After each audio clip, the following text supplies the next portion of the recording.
So Xiaomi's Redmi Note line of smartphones has generated a serious name for themselves by offering incredible price to performance ratios. So without further ado, let's get straight into the review of the Redmi Note.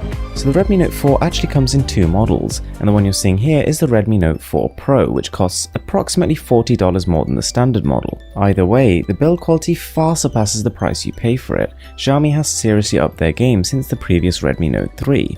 They've introduced chamfered edges, and it just has a more solid feel all round. The slight curves on the sides make it palm quite nicely, and while the design is verging a tad on the unoriginal side, it does look clean, minimalist, and is a step in the right direction. So under the hood is where things get really interesting with the Redmi Note 4 Pro.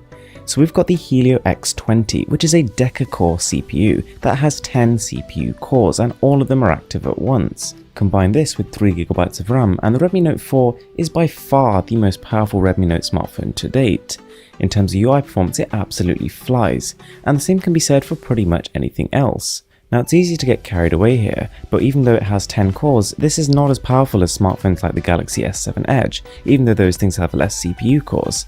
Having said that, even though it's not quite the pinnacle of gaming performance, it's very, very fast, and it'll pretty much run every game as you'd expect it to, with a minimum of 30 frames per second. And it goes from strength to strength, because the Redmi Note 4's display is great. It's got a 1080p resolution, and with a 5.5-inch screen size that gives you a PPI of 401, which is pin sharp. It looks very, very crispy. On top of that, the colors and the saturation are really high. The display really pops, and MIUI doesn't quite do that justice because it has very pastel looking colors, but I have to tell you, playing games, watching movies, and it's a very enjoyable viewing experience, there's no denying it. In terms of software, things get a little more dicey. We're running Android 6.0, not 6.0.1, and there's no word on a 7.0 update. We've also got MIUI 8, which has pretty much the same advantages and disadvantages as MIUI 7.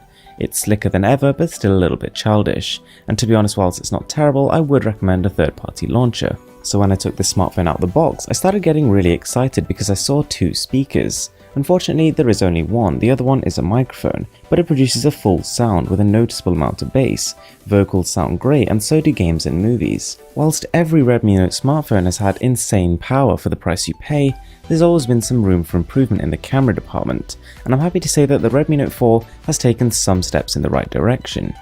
Macro shots are now starting to look very crisp, and with an f2.0 aperture you do get some decent bokeh effects. The shutter speed is faster than average for the price, it handles colour and contrast really well, and even HDR scenarios with surprising ease. Moving into indoor scenarios and even ultra low light environments, the Note 4 still manages to hold up that crispiness, which I think should be applauded. The camera is slightly less impressive when there's no real focal point, and the photos do tend to have a slightly blue tinge to them. But on the other hand, the 5MP front camera produces a really clear output, so overall the camera experience has improved a lot, and it gets better. In fact, a lot better, because the capacity of the battery on this thing is 4100 mAh, and that's massive. To give you an idea, I spent pretty much one whole day downloading apps, playing games, browsing the internet, and then I left the phone overnight, woke up the next morning, and it was still on 37%. The fingerprint scanner feels every bit as fast as it does on my S7 Edge, and we've also got support for microSD cards up to 128GB.